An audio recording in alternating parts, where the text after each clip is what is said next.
Seminario Teológico DFI. ¿Necesitas asesoría, orientación y apoyo? Seminario Teológico DFI.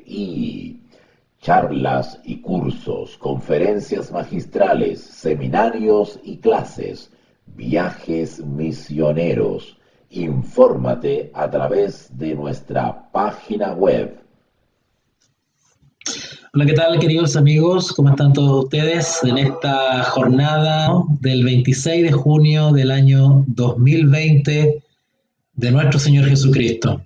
Gracias por conectarse. Esta vez haremos una transmisión en audio y esperemos hacer 6 transmisiones de esta naturaleza.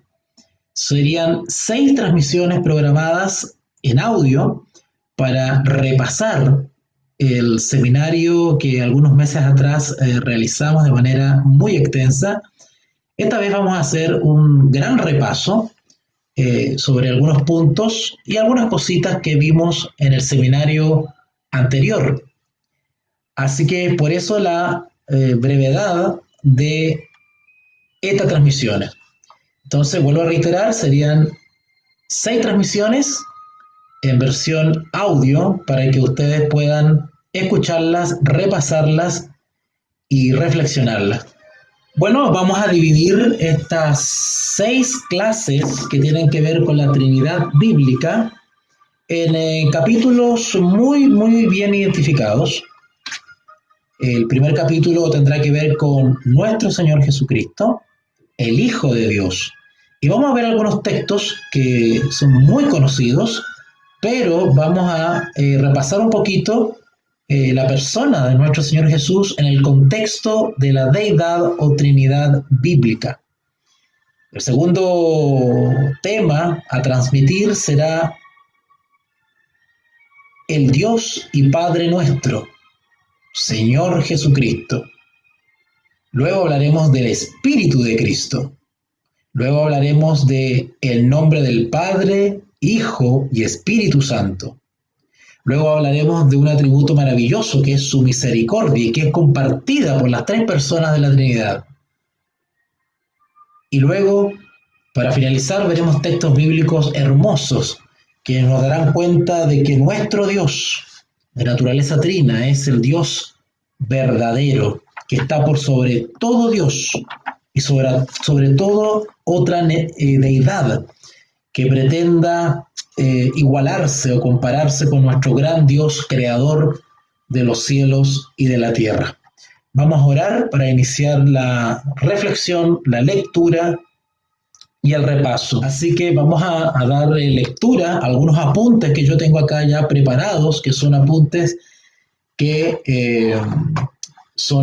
tengo desde el seminario pasado. Me parece que podríamos ocuparlo ahora. Amén de que ocupemos y vamos a la lectura directa de la palabra de Dios. ¿Okay? Como dije en la introducción, vamos a dividir y subdividir este repaso bíblico respecto a la Trinidad bíblica con una introducción respecto a nuestro Señor Jesús. No voy a abordar ampliamente en algunos conceptos y significados que he explicado latamente, no solamente en el seminario sobre la hermosa doctrina de la Trinidad bíblica, sino que también en las transmisiones sobre la doctrina del Espíritu Santo. Ustedes, la mayoría de los que veo por acá que están escuchando, han estado presentes en esas transmisiones y ya conocen, ¿verdad?, la explicación, han conocido y aprendido a qué nos referimos con tal o cual concepto. Por lo tanto, no es necesario, estimo, no es necesario repetir, ¿verdad?, esos conceptos y esas explicaciones. Por lo tanto, lo que vamos a hacer ahora es un repaso que no va a estar exento, por supuesto, de comentarios, de profundización, pero no va a contar con la extensión del seminario pasado. ¿Okay? Así que el tema de hoy tiene que ver con nuestro Señor Jesucristo, pero como Hijo de Dios. Y no siquiera es como Hijo de Dios, sino que es el Hijo de Dios. ¿Ok? Así que arrancamos con esta lectura y esta reflexión con aquel que nosotros identificamos como la segunda persona de la Trinidad. Siglo antes de que Jesús naciera en Belén, el profeta Isaías predijo el nacimiento del Salvador de una manera súper notoria. ¿Recuerdan ustedes el texto de Isaías capítulo 9? A ver, vamos para allá. Vamos a Isaías capítulo 9, versículo 6.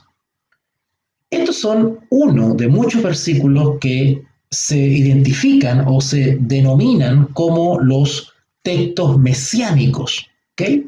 El Antiguo Testamento o el Primer Testamento o el Viejo Testamento está lleno de referencias a nuestro Señor Jesús, al Hijo de Dios, al unigénito, al engendrado desde la eternidad sin fin.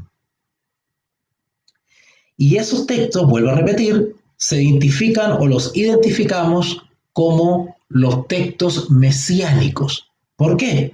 Porque son textos efectivamente donde se anuncia, se avisora, se menciona al Mesías, ¿ok? Al Mesías por venir. Y estos textos mesiánicos son maravillosos porque efectivamente nos demuestran la naturaleza de nuestro Señor Jesús. La misma Biblia nos da cuenta o identifica a nuestro Señor Jesús como Dios mismo. Eso es maravilloso, porque tanto el Antiguo como el Nuevo Testamento resaltan y exaltan la divinidad de Jesús. Bueno, cuando hablamos del Antiguo Testamento, hablamos del Mesías, ¿verdad? Pero cuando estamos ya en terreno moderno, en el Nuevo Testamento, hablamos de, claramente, Jesús o Jesús el Cristo, Jesús el ungido, ¿ok? El Mesías. Así que este texto mesiánico de Isaías capítulo 9, versículo 6, es súper esclarecedor. Y lo único que viene a hacer este texto es confirmar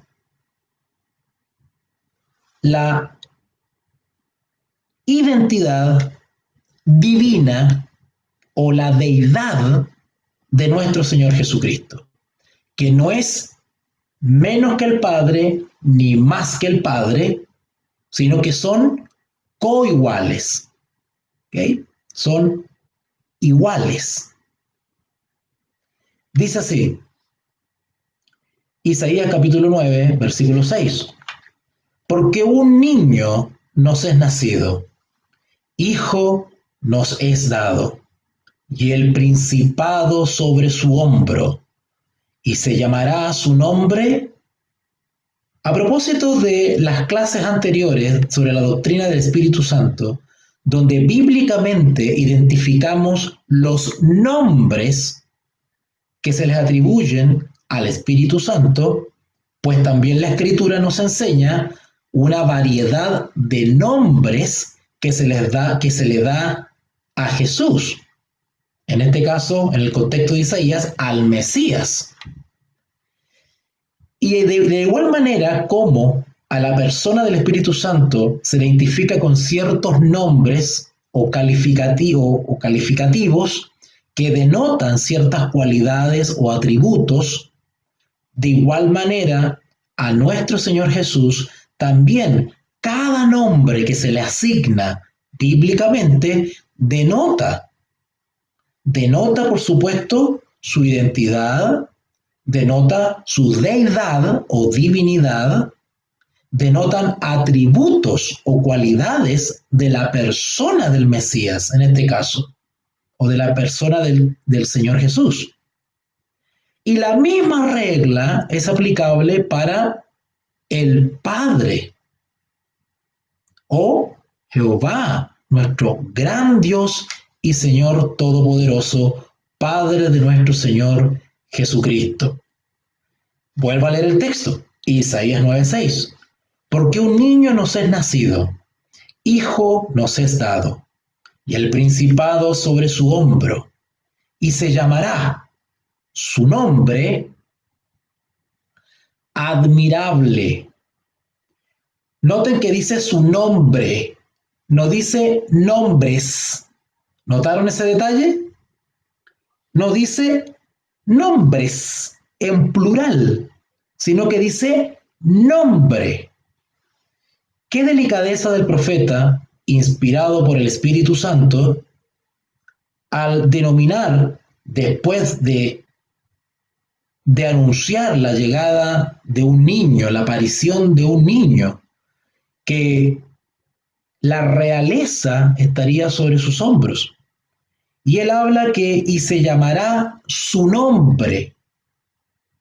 Al decir su nombre en singular, queda fuera de toda duda de que estamos hablando de politeísmo, que estamos hablando de triteísmo, que estamos hablando de muchos dioses. Estamos hablando de un solo Dios verdadero. Y sin embargo, se le puede identificar con muchos nombres que denotan cualidades y virtudes. Qué hermoso y qué sabio. Porque un niño nos es nacido, hijo nos es dado, y el principado sobre su hombro, y se llamará su nombre admirable, consejero, Dios fuerte, Padre eterno, príncipe de paz. Bueno, no voy a explicar detalladamente cada uno de esas identificaciones. Solamente vamos a abocarnos a aquellas que nos son atingentes. Por ejemplo, al niño que iba a nacer en Belén se le denomina Dios fuerte.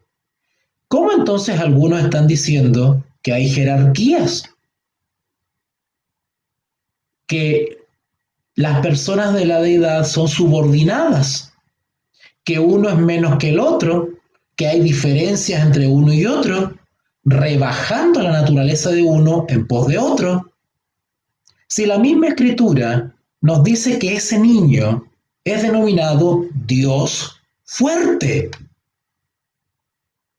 Y si ustedes se notan en su Biblia, la palabra Dios está escrita en mayúscula. Dios fuerte. Y Dios fuerte es un nombre que también se le aplica al Padre. Coma, Padre eterno. No solamente se le dice a nuestro Señor Jesús, en este caso el niño que está por nacer, Dios fuerte, que creo que con esa identificación deberíamos quedar absolutamente convencidos, porque recuerden lo que hemos dicho en clases pasadas, de que esto no se trata de cálculos matemáticos, esto no se trata de fórmulas químicas, esto no se trata de llegar a la comprensión de la palabra de Dios y de las cosas espirituales por medio de un esfuerzo intelectual. Esto se trata de ejercer el esfuerzo intelectual normal y mínimo, que es natural a nuestra condición de ser humano, pero acá lo que se tiene que hacer es ejercer fe, creer que porque la Biblia lo dice, en este caso el profeta Isaías, inspirado por el Espíritu Santo, que él denomina a Jesús, que en el contexto es un niño que está por nacer, Dios fuerte. Increíble. Solamente es creíble por la fe. Humanamente es increíble. ¿Cómo un niñito, un bebé que iba a nacer en las condiciones que ustedes ya conocen, un profeta siglos antes le estaba denominando Dios fuerte? ¿Cómo un niñito humano puede ser identificado por un profeta inspirado por Dios como Dios fuerte. ¿Entienden ahora que este asunto de reconocer y aceptar a Jesús como Señor y Salvador era un tema de fe? Cosa que no tenían los fariseos y que finalmente la mayoría del pueblo de Israel no tuvo. Creer que el Señor Jesús era Dios, Padre eterno. A este niño profetizado se le llama Padre eterno. ¿Cómo explicar eso? ¿Cómo entender eso? Padre eterno. Príncipe de paz. Príncipe de paz. Esto es sorprendente, porque Isaías presenta lo que parece ser una paradoja.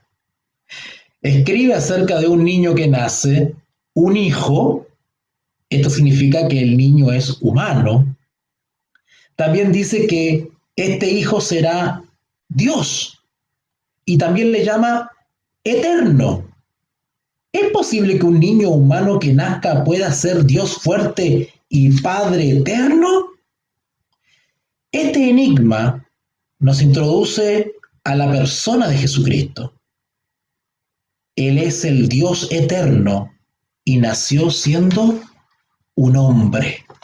En eso consiste el misterio de la piedad. Un misterio en el cual solamente podemos tener acceso por la dirección del Espíritu Santo. El Espíritu Santo es las arras, es el llamado, es el designado para introducirnos en esa atmósfera celestial de misterio. Porque es un misterio en el cual se tiene que ahondar con la fe de un niño, no con rebeldía, no con orgullo, no con suficiencia y no confiando en las propias capacidades intelectuales para comprender lo que sin la ayuda del Espíritu Santo no se puede comprender. Por ende, quien no cree en la personalidad del Espíritu Santo, peor aún, quien no cree que existe un Espíritu Santo como persona distinta al Padre y distinta al Hijo, está absolutamente inhabilitada espiritualmente para entrar en estos misterios. Y por eso se crean docenas y docenas de especulaciones que dan respuestas equivocadas respecto a la deidad, a la naturaleza de la Trinidad. La única manera en que nosotros podemos adentrarnos hasta donde Dios permite en el misterio de la piedad es cuando nuestro entendimiento, cuando nuestro ser, cuando nuestra mente y nuestro corazón están imbuidos, ungidos con el Espíritu Santo, que es el Espíritu de la verdad. El Evangelio de Juan nos enseña quién es este Jesucristo. Comienza por presentarnos a Jesucristo como el Dios eterno, usando las primeras palabras del Génesis del capítulo 1. En el prefacio del libro de Juan nos dice quién estaba allí, porque el apóstol Juan, en sus primeros versículos del capítulo 1, se remite a Génesis capítulo 1. Si ustedes van rápidamente a el Evangelio según San Juan, capítulo 1, versículo 1, el Evangelio según San Juan, capítulo 1, versículo 1, van a ver confirmadas las palabras que acabo de decir. Y es por eso que toqué Isaías, ese texto mesiánico, porque efectivamente es el mismo espíritu que inspiró a Juan y que inspiró al profeta Isaías. Y el Espíritu Santo guió a toda verdad al apóstol Juan. Y todo lo que habló el apóstol Juan no se contradice con lo que dijeron los profetas, porque es el mismo espíritu. En San Juan, capítulo 1, versículo 1 dice, en el principio era el verbo, y el verbo era con Dios, y el verbo era Dios. Espero que hayan captado lo que leí. En el principio era el verbo, nuestro Señor Jesús. Era el verbo en el principio. Ahora, habría que determinar a qué principio se refiere. Bueno, en términos amplios, se refiere a el proceso creativo, al proceso todopoderoso de la creación de todas las cosas. En el principio, es como decir, desde que se empezó a registrar, desde que hay antecedentes, es el verbo. ¿Ok? Ahora, nosotros también sabemos que el Señor Jesús no es que exista desde que comenzó la creación, ¿ok? Sino que el Señor Jesús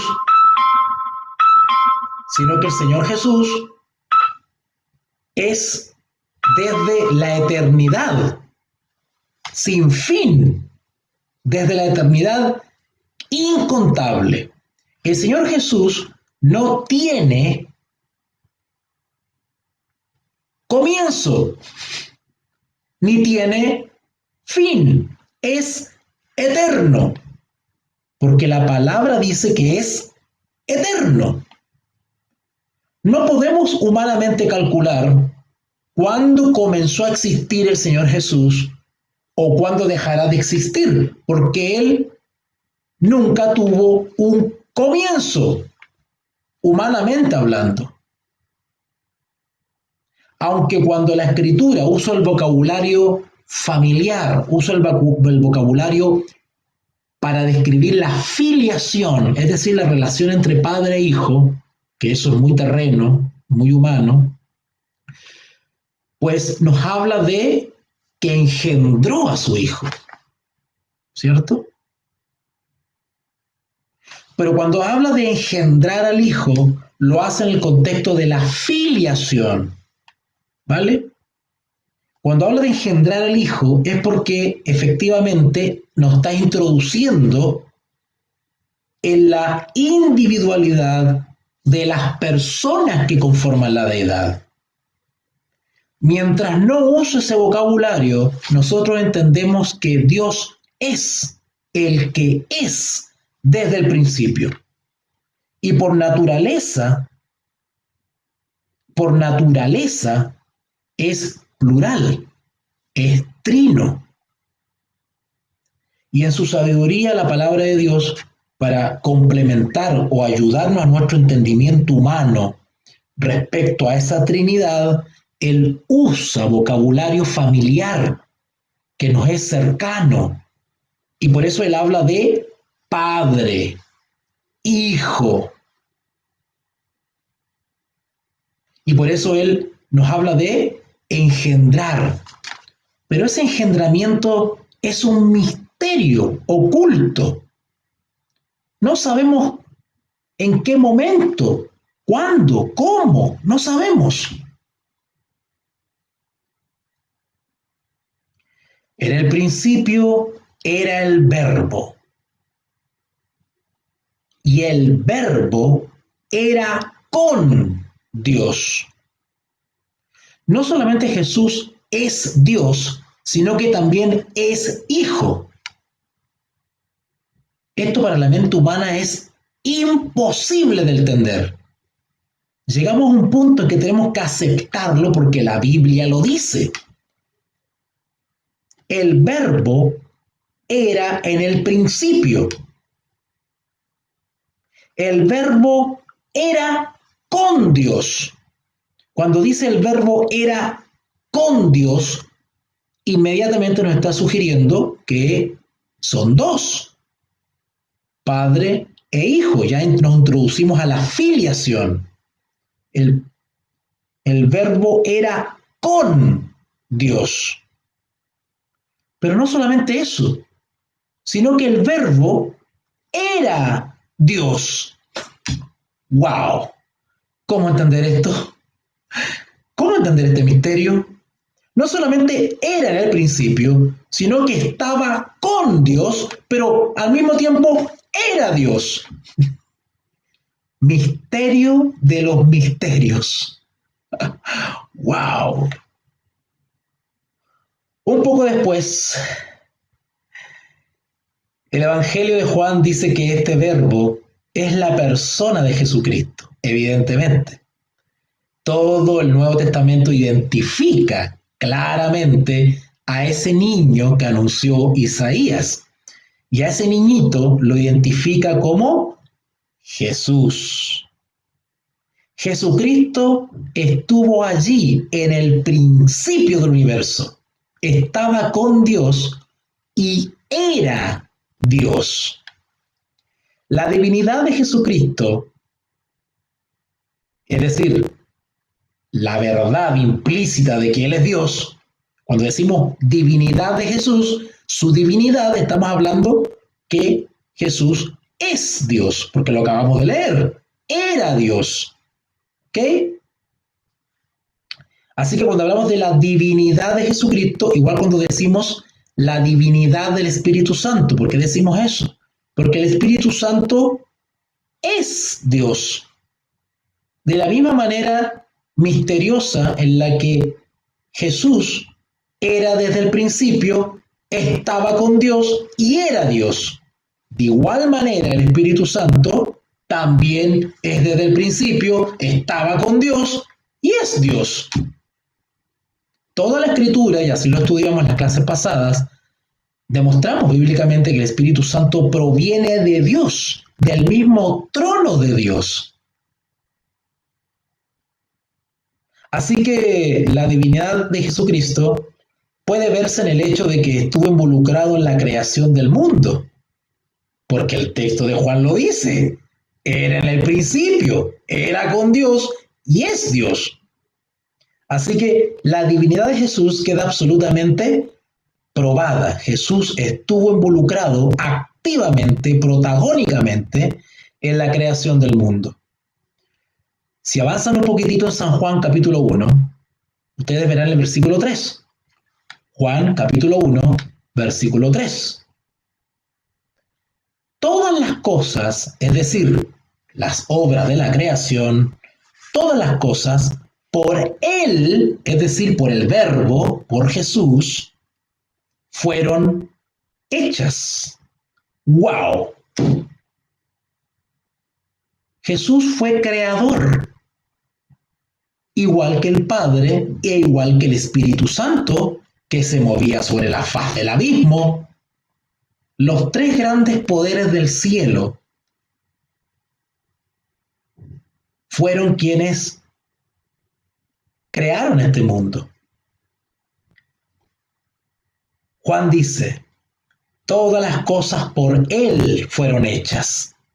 Y sin Él, ese sin Él quiere decir exclusión, quitarlo, que no fue partícipe, que no estuvo en el proceso creativo. Y sin Él, nada de lo que ha sido hecho fue hecho. O sea, el texto nos da cabida a duda de que no cabe la posibilidad de que Jesús no estuviese como creador, juntamente con el Padre y juntamente con el Espíritu Santo. ¿Ok? Así que esto excluye la idea, sustentada por algunos, de que Jesús fue la primera criatura de Dios y que ayudó a Dios en la creación de todo lo demás. Hay algunas corrientes interpretativas heréticas que dicen que el Señor Jesús no fue el Dios creador, no era el Verbo que era Dios y que sin Él nada de lo que ha sido hecho fue hecho, sino que hay algunos que dicen que Jesús es un ser creado, así como que se creó los árboles, se crearon los animales, se creó el sol y las lumbreras, también fue creado Jesús, rebajándolo. Y eso es algo, una idea que va absolutamente en contra de las afirmaciones más elocuentes de la palabra de Dios, en este caso el apóstol Juan. ¿Okay? En Éxodo capítulo 20, versículo 11. Si ustedes van para allá, y a propósito de lo que dice el apóstol Juan, ahí en San Juan capítulo 1, no lo leímos, pero ustedes pueden repasarlo, donde dice que sin él nada de lo que ha sido hecho fue hecho. Esa es una frase impresionante eso, impresionante. Así que en Éxodo 20, versículo 11, se nos habla de que en 6 días Dios el Señor hizo los cielos y la tierra, el mar y todas las cosas que en ellos hay. Éxodo 20:11. También así Juan enseña que todas las cosas fueron hechas a través de Jesucristo, quien es Dios el Señor. La evidencia de la divinidad de Jesús también es declarada en otros pasajes de la Biblia. Por ejemplo, en el libro de Colosenses nos enteramos de que en él, y si van para allá, Colosenses capítulo 1, versículos 16 y 17. Colosenses capítulo 1, versículos 16 y 17. En él, es decir, en Jesús, fueron creadas todas las cosas. En él, ¿notaron la expresión? En él fueron creadas todas las cosas, las que hay en los cielos y las que hay en la tierra, visibles e invisibles, sean tronos, sean dominios, sean principados, sean potestades. Que voy a tenerme acá un poquitito. El texto de Colosenses, que también hemos estudiado por este medio, hicimos un seminario completo sobre Colosenses. Y este texto lo repasamos, ¿se acuerdan cuando vimos sean tronos, sean dominios, sean principados? ¿A qué se estaba refiriendo? Evidentemente, cuando dice sean tronos, sean dominios, sean principados, visibles, invisibles, se está refiriendo a las criaturas que Dios creó. En otras palabras, a todo lo que Jesús creó. Jesús no es un ser creado como los ángeles o como el ser humano, porque Jesús es Dios. Es Él el que crea. No es un ser creado, es Él el creador, el Dios eterno. Y lo hemos comprobado con un par de versículos bíblicos que nos debería bastar para creerlo. ¿Cómo entonces algunos quieren rebajar a Jesús? Acá dice que en Él, dice Colosenses capítulo 1, versículos 16 y 17, en Él fueron creadas todas las cosas, visibles, es decir, todo lo tangible, las cosas, las tierras, las montañas, los árboles, los mares, los seres humanos, visibles e invisibles, los seres celestiales, los ángeles, sean tronos, sean dominios, sean principados, sean potestades, todo fue creado por medio de Él y para Él. Increíble. Por medio de Él, por su mano, por su palabra, por el Logos, la palabra, Jesús dijo y fue creado. Y dice, y para Él. ¿Por qué dice para Él? ¿En qué sentido para Él? Para su gloria, para su honra y para su gloria. Todo lo creado visible e invisible, Dios tuvo el propósito de que dieran gloria a Dios, tanto ángeles como seres humanos.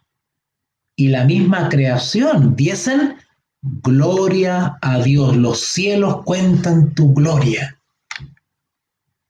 Lamentablemente el plan se echó a perder, ¿verdad? Ustedes conocen la historia. Cuando Dios creó el universo, su agente que realizó el milagro fue Jesucristo, la persona divina, a quien Romanos 9:5 se refiere como Dios sobre todo. ¡Wow! Vamos a leer textualmente Romanos capítulo 9. Vamos a Romanos capítulo 9. Y eso que estoy haciendo un resumen. Esto debería dejar calladito a cualquier hereje pagano que osa blasfemar contra el Espíritu Santo e insultar a nuestro Señor Jesús. Y debe de pesar un gran temor sobre quién está haciendo eso, porque eso es un pecado imperdonable, el atentar contra el Espíritu Santo. Y es una ofensa muy grave. Cuestionar la deidad, la divinidad de nuestro Señor Jesús. Cuando digo divinidad o deidad, me estoy refiriendo a la calidad de Dios, al estatus de Dios, por decirlo así. ¿Se dan cuenta que estoy buscando una palabra humana y aún así quedo corto? El estatus o la calidad de Dios. Cuando digo divinidad o deidad, por eso que yo hablo o deberíamos hablar todos de la deidad del Espíritu Santo. ¿Por qué? Porque creemos que el Espíritu Santo también es Dios. Por eso hablamos de la deidad del Espíritu Santo. ¿Ok? Que es la tercera persona de la deidad. ¿No es cierto? Ok. Bueno, en Romanos capítulo 9, versículo 5, Romanos capítulo 9, versículo 5, dice, de quienes son los patriarcas y de los cuales según la carne, dice según la carne, está hablando de cuerpo humano, ¿ok? Según la carne, vino Cristo, el cual es Dios sobre todas las cosas, bendito por los siglos. Amén. El cual es Dios sobre todas las cosas.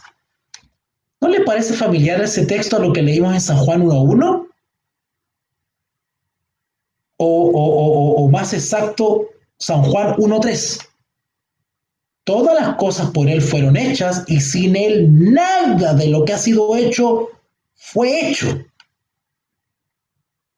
O el texto que leímos en Colosenses 1:16. En Él fueron creadas todas las cosas. Increíble. Y el apóstol Juan en Romanos le llama Dios sobre todo. A Jesús, dice que el mismo texto de Romanos 9:5 le dice que vino en carne. En carne. No porque Dios se haya hecho carne y haya vivido entre nosotros adoptando nuestra naturaleza, dejó de ser Dios. Porque el apóstol Pablo reconoce a Jesús en la carne como Dios sobre todo. Sin embargo, algunos confundidos citan textos de la palabra de Dios donde se describe a nuestro Señor Jesús, ¿verdad?, en su naturaleza humana, viviendo entre nosotros, y esos textos los utilizan como justificativo para despojar de la deidad a Jesús. No. Evidentemente nosotros entendemos que si Dios vino y se hizo carne y habitó entre nosotros, evidentemente que el mismo texto bíblico nos enseña, los mismos textos bíblicos nos enseñan que Jesús se despojó voluntariamente dejó voluntariamente y por amor la gloria que tenía con el Padre desde el principio del mundo.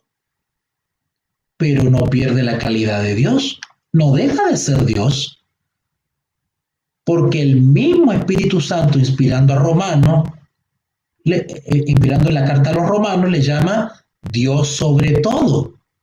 De hecho, el objetivo de Jesús en su ministerio era simplemente convencer al mundo de que Él era el Hijo de Dios.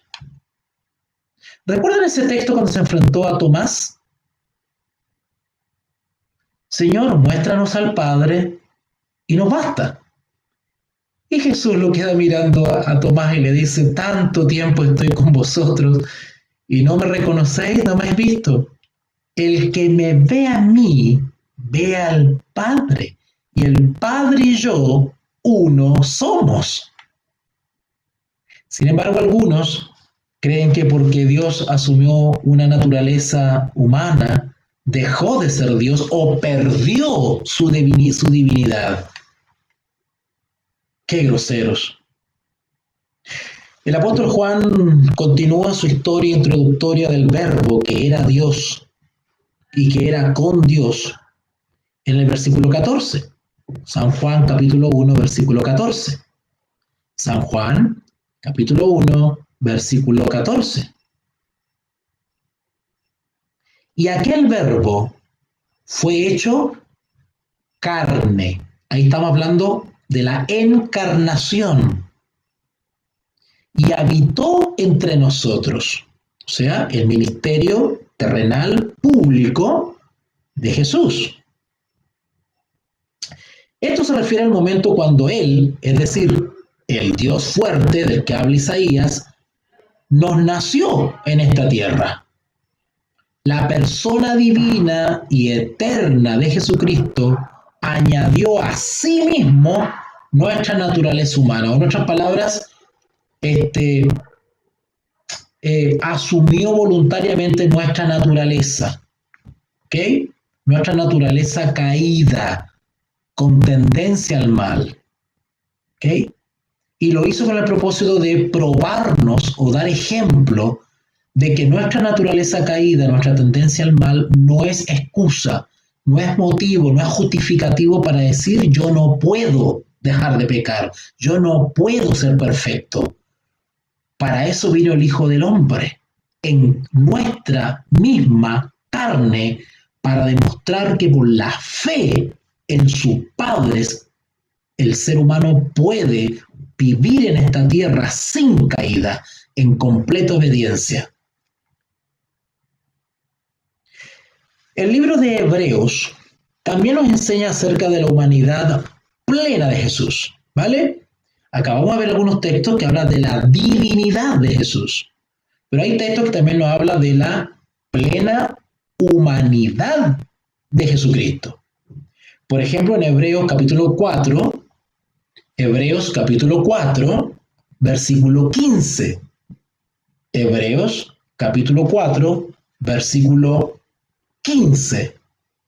Nos dice, porque no tenemos un sumo sacerdote que no pueda compadecerse de nuestras debilidades.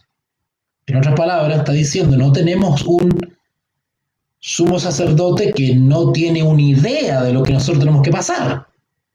No, este sumo sacerdote es especial porque él experimentó lo que nosotros vivimos y por lo tanto sabe lo que nosotros vivimos. No es un sumo sacerdote ignorante de la experiencia humana. No, él mismo lo vivió.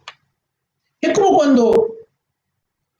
cuando el jefe de una gran empresa que goza de todas las comodidades y todos los lujos y no pasa ninguna necesidad, de repente un día tiene la ocurrencia de bajar hasta donde están sus empleados, se viste con la ropa de sus empleados y hace el mismo trabajo, cumpliendo el mismo horario y pasando las mismas necesidades durante una semana.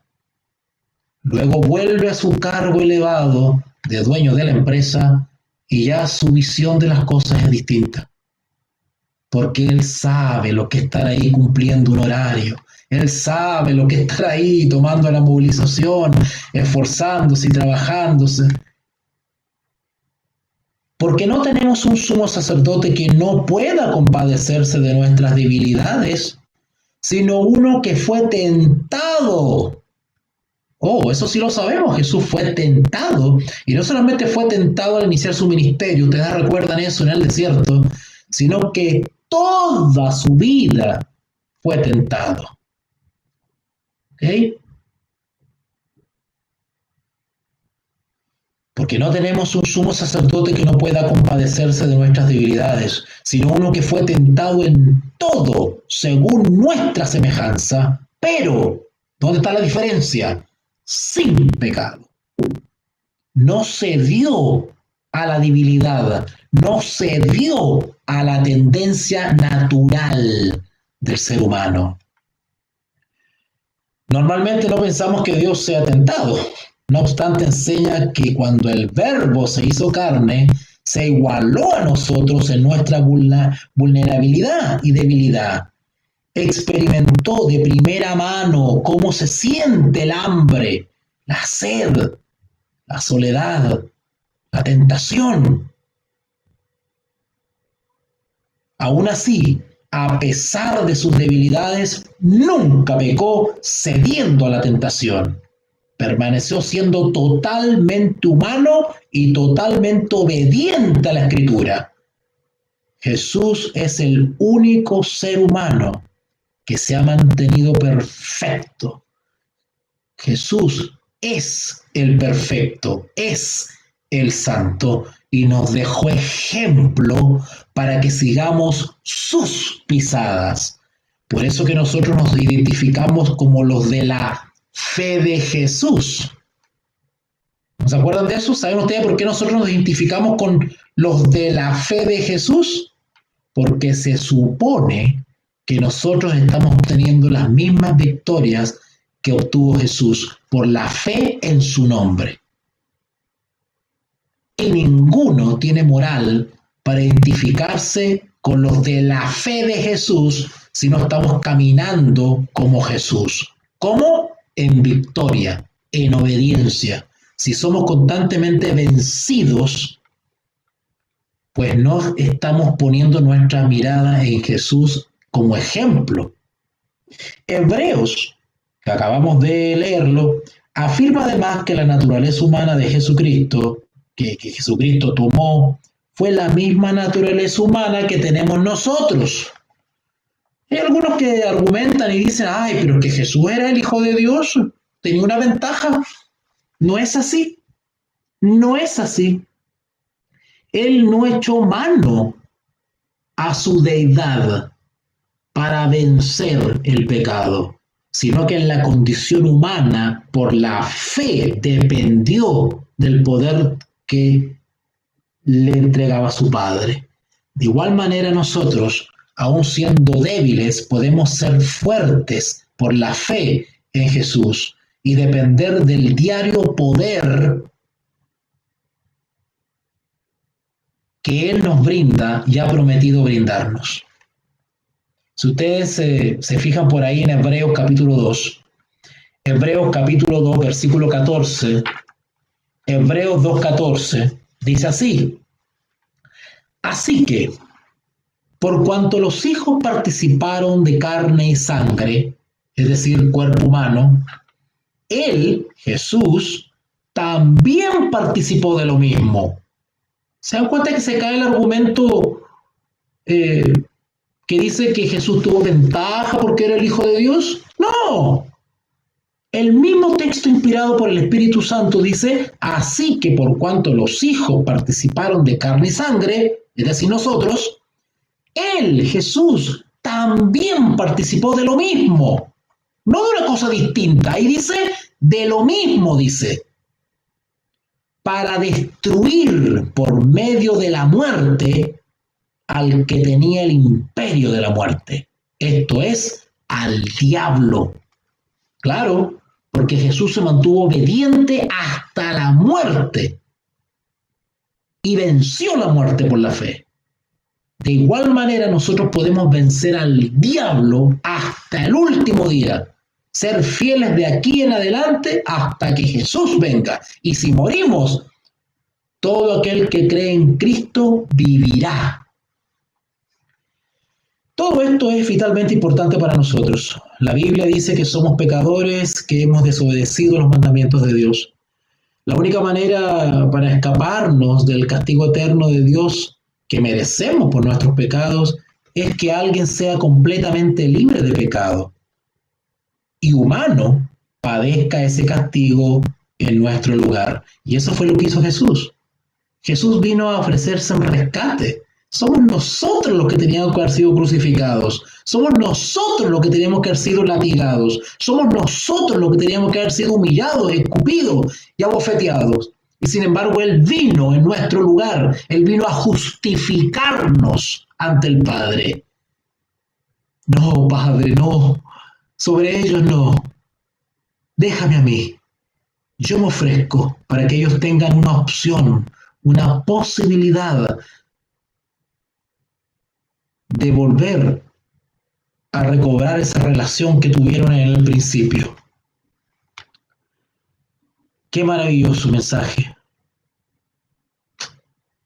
Por lo tanto, Jesús rescató a su pueblo del castigo eterno al volverse como nosotros para que pudiera morir por nosotros. El Verbo se hizo como nosotros, totalmente humano, para que pudiera tomar nuestro lugar. La humanidad de Jesús explica por qué Jesús, quien es Dios eterno, oraba cuando vivía en la tierra. Ustedes son testigos, pueden leer todos los evangelios, cuando Jesús se retiraba para recobrar fuerzas cada día. Su naturaleza humana fue vulnerable y débil. Por lo tanto, Jesús como hombre habitualmente se dirigía a su Padre Celestial para rogar en favor de él mismo y de las necesidades de sus seguidores. Al igual que la divinidad de Jesús, su humanidad completa es una verdad central en la fe cristiana. Es algo que no podemos cuestionar, no podemos negar, tanto su divinidad como su humanidad. Siendo humano, no dejó de ser Dios, pero también fue un Dios que se hizo humano por amor. Ese es un misterio. Si ustedes van a 1 de Juan capítulo 4, 1 de Juan capítulo 4, versículos 2 y 3. 1 de Juan capítulo 4, versículos 2 y 3. Vayan para allá. 1 de Juan capítulo 4, versículos 2 y 3. Todo espíritu que confiesa que Jesucristo ha venido en carne, cuando dice todo espíritu, está hablando de una manera figurada, se está refiriendo a toda persona, pero depende. A ver, yo quiero explicar esto porque esto tiene que ver con la lucha espiritual, incluso tiene que ver con las posesiones demoníacas. ¿Cómo saber que tú estás bajo un espíritu de error o estás guiado por el espíritu de verdad? ¿Cómo saberlo? Muy sencillo. Por eso que acá en vez de decir toda persona, no, dice todo espíritu. ¿Se acuerdan que la Escritura también enseña probad los espíritus si son de Dios o no? ¿Recuerdan al apóstol Pablo cuando dice nuestra lucha no es contra sangre y carne, es decir, no es contra las personas, es contra los espíritus que guían a esa persona? ¡Ja! Cada enemigo nuestro está bajo el poder o del Espíritu Santo o de un espíritu de demonio. No hay medias tintas. Por eso tenemos que evaluar. Ahora, aquí en este texto de 1 de Juan 4, del 2 al 3, se nos está dando una fórmula. ¿Cómo darnos cuenta cuando alguien, no importa quién quien sea, la reputación, el conocimiento, que esté vestido de punta en blanco, que sea hijo de no sé quién, que sea nacido no sé a dónde, da lo mismo, eso no le importa al Señor. Acá lo que implica es, ¿habla conforme a la verdad? Si no habla conforme a la verdad, ¿qué espíritu lo está dominando? Acá el texto dice de Primera de Juan, capítulo 4, versículos 2 y 3. Todo espíritu, es decir, en otras palabras, todo espíritu que habla a través de una persona, ¿verdad? Que puede ser el Espíritu Santo o puede ser un espíritu de error. Todo espíritu que confiesa que Jesucristo ha venido en carne es de Dios. ¿Notaron? El espíritu que es de Dios, o sea, el Espíritu Santo que guía a una persona y esta persona confiesa que Jesucristo ha venido en carne, es de Dios. Pero veamos lo contrario ahora.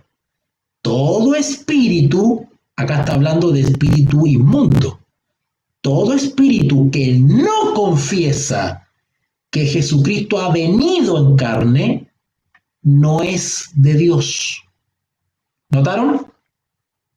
Y esto tiene que ver con aquellos perturbados que cuestionan la divinidad de Jesús, que lo rebajan, que lo describen de manera inferior al Padre. Y para eso tenemos docenas de posiciones heréticas que cuestionan la deidad o divinidad de nuestro Señor Jesús. Y en eso nosotros probamos bajo qué espíritu está. Ahora, déjenme decirles algo. Esta regla que hemos visto acá, aplicable a la confesión de Jesús, también es aplicable al Espíritu Santo. Claro que sí, porque el Espíritu Santo integra la deidad, es Dios, es divino. En definitiva, que niega la deidad, que niega o ataca la naturaleza de Dios, en este caso la naturaleza trina, las tres personas que conforman la deidad, no vienen de Dios y no tienen el espíritu de Dios, sino que están guiados por un espíritu de error. Así como prometió Isaías con anticipación que el niño que nacería se llamaría Dios fuerte, también el apóstol Pedro predicó después de que Jesús vino diciendo: Jesús de Nazaret fue un varón aprobado por Dios. Y ese texto lo pueden encontrar ahí en Hechos, capítulo 2, versículo 22. ¿Ok? Hechos 2, 22, el apóstol Pedro habla de Jesús de Nazaret, que fue un varón aprobado por Dios. Eso de aprobado quiere decir que Dios se agradaba de Jesús. De igual manera nosotros, con nuestro testimonio cristiano, buscamos agradar a Dios, ¿verdad? Ser aceptos a Dios. ¿Y cuándo se va a concretar esta aceptación? Cuando seamos dignos de recibir el sello de Dios. ¿Ok? Con eso se confirma que Dios nos aprueba. Es imposible malinterpretar lo que ha sido escrito hasta el momento, ¿verdad? Creo que lo que he explicado está sumamente claro. Por ejemplo, puede parecer que cuando el Verbo se hizo carne, dejó de ser divino, ¿verdad? Alguien que da una lectura superficial a los textos que hemos analizado podría decir eso. Sin embargo, cuando el Verbo se hizo carne, continuó siendo Dios. No meramente se convirtió en un hombre. En vez de eso, se añadió a sí mismo nuestra naturaleza humana, aunque permaneció siendo una persona divina. Es como si hubiese velado su divinidad. Pero no dejó de ser Dios. Pero hay algunos que se atreven a decir, o a cuestionar, o a suprimir la divinidad de Jesús. Aunque permaneció siendo una persona divina, ahora posee dos naturalezas. una divina y una humana. Esta verdad deja perpleja nuestra mente humana, pero es posible porque Dios lo hizo. ¿Cómo entender ese misterio? Que Jesús tuvo una naturaleza dual. La Biblia enseña esto claramente cuando dice ahí en Colosenses capítulo 2, versículo 9. Colosenses capítulo 2, versículo 9. Vamos para allá. Bueno, estos textos de Colosenses para ustedes deben ser súper comunes porque nosotros hace unas semanas atrás terminamos el seminario sobre el libro de Colosenses. Así que estoy frente a alumnos que son muy estudiosos y que recuerdan ese seminario que realizamos por este canal. Así que ahí en Colosenses capítulo 2, versículo 9 dice, porque en él, o sea, en Jesús, habita corporalmente, o sea, con el cuerpo de carne, toda la plenitud de la deidad. ¿Qué quiere decir eso? Que Jesús nunca dejó de ser Dios. Solamente que Dios adquirió un envoltorio de carne, por decirlo así de una manera un poco corriente. ¿Ok? Porque en él, en Jesús, habita corporalmente, o sea, en su cuerpo de carne, habita toda la plenitud de la deidad, no le falta nada. Cuando dice plenitud, quiere decir que no era medio Dios, o vino con un poquito de Dios, no, era plenamente Dios, totalmente. Es el hombre Jesucristo, la plenitud de Dios. La plenitud de Dios estaba presente en el hombre Jesucristo. Jesús mismo también enseñó esta verdad cuando llamó Padre a Dios. ¿Recuerdan ahí en el Evangelio según San Juan, capítulo 5? El Evangelio según San Juan, capítulo 5, versículo 17. Por favor, vayan rápidamente para allá. San Juan, capítulo 5, versículo 17. Cuando dice, mi Padre hasta ahora trabaja y yo trabajo. Evidentemente acá él está haciendo uso de su condición de hijo y por eso le llama mi Padre. Pero no porque le llame mi Padre y él hable desde el punto de vista del hijo, quiere decir que deja de ser Dios o es menos que Dios. Cuando el mismo texto de Colosenses 2.9 acabamos de leer que dice, en él habita corporalmente la plenitud de la deidad. Pero también tenemos este vocabulario que denota como humano temor a Dios. Mi Padre hasta ahora trabaja y yo trabajo. Bueno, estos textos, como el San Juan 5:17, que dice mi Padre, estos textos los usan los herejes para rebajar la divinidad de Jesús y a intentar probar una jerarquía. Cuando los herejes no hablan de jerarquía, automáticamente esa palabra hay que entenderla bien, cuidado con eso. Porque en términos generales la palabra jerarquía tiene que ver con una subordinación. Por ejemplo, un ejército tiene un sistema de organización jerárquico.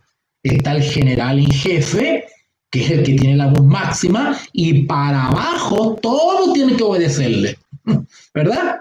Vienen los coroneles, los comandantes, qué sé yo. Cada vez que va descendiendo la jerarquía, va en menos poder. Bueno, algunos toman este texto como Juan 5:17, mi Padre, para decir que era menos que el Padre.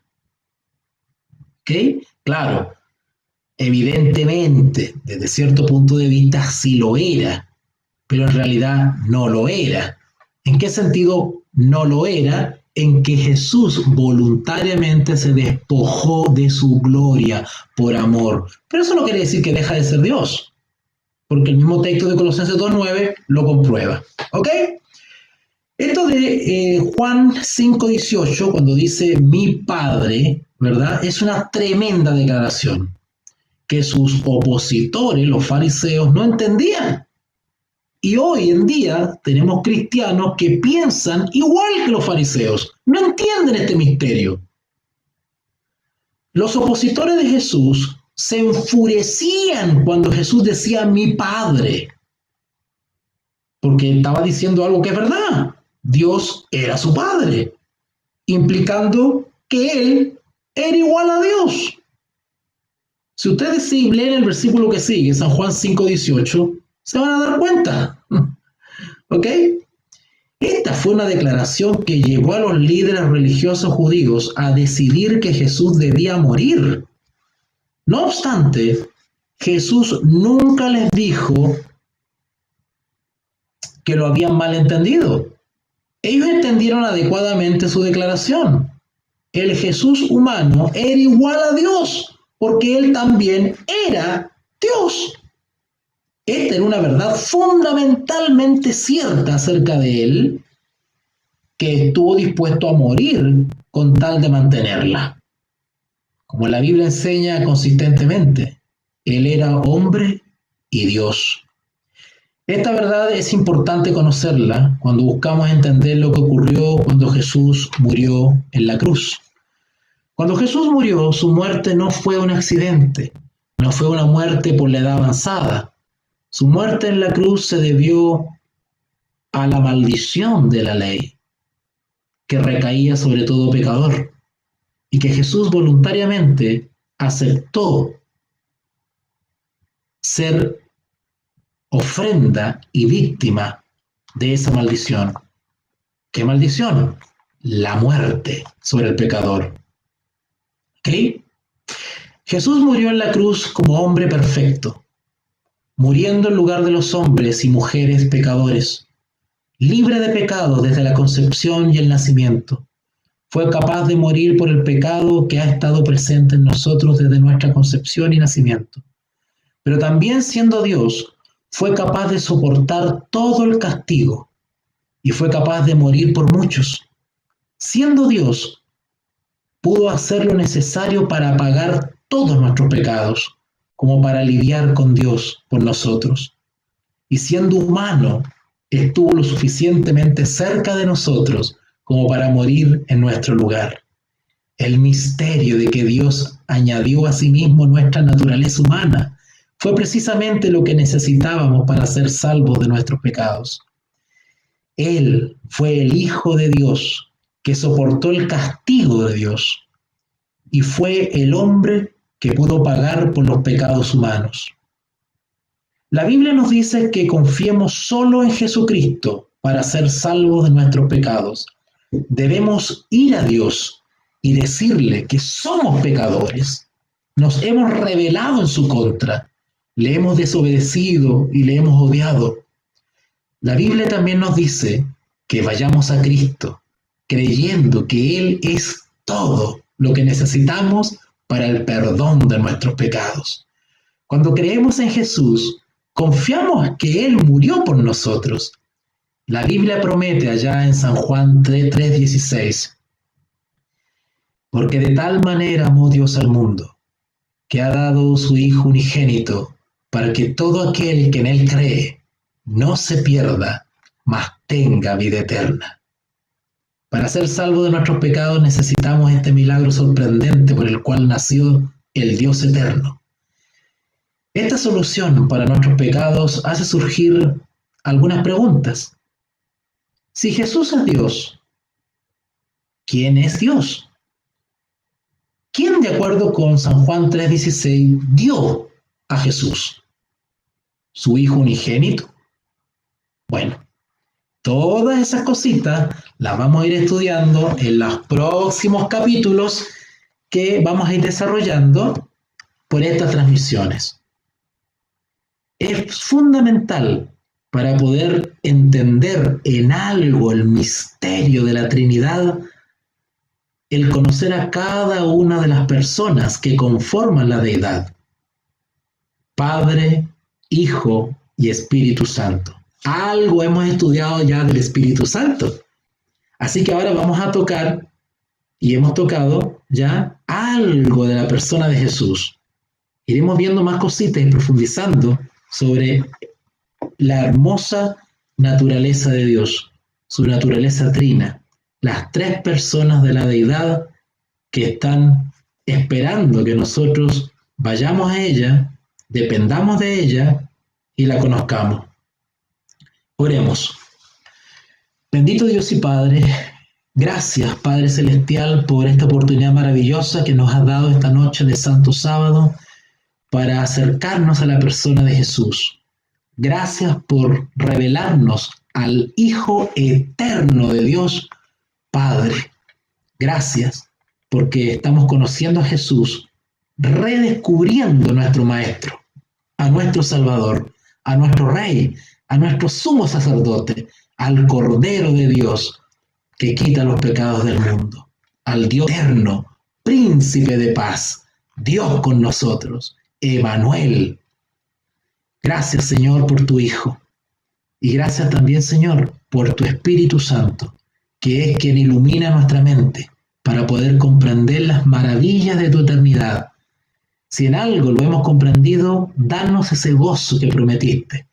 Que esta información, que estas clases, que este estudio traigan paz a nuestro corazón y que podamos cobrar fuerza y esperanza para ser victoriosos en el nombre de Jesús. Padre, te rogamos que nos acompañe en estas horas de sábado, que tu Espíritu Santo nos fortalezca y guarde nuestro descanso, nuestro sueño, y que en algunas horitas más podamos reencontrarnos con estas transmisiones para seguir reflexionando y estudiando sobre la Trinidad divina revelada en la palabra de Dios. Todo esto te lo rogamos, te lo pedimos, te lo solicitamos en el nombre del Padre, del Hijo y del Espíritu Santo. Amén. Seminario Teológico DFI. ¿Necesitas asesoría, orientación y apoyo? Seminario Teológico DFI. Charlas y cursos, conferencias magistrales, seminarios y clases, viajes misioneros. Infórmate a través de nuestra página web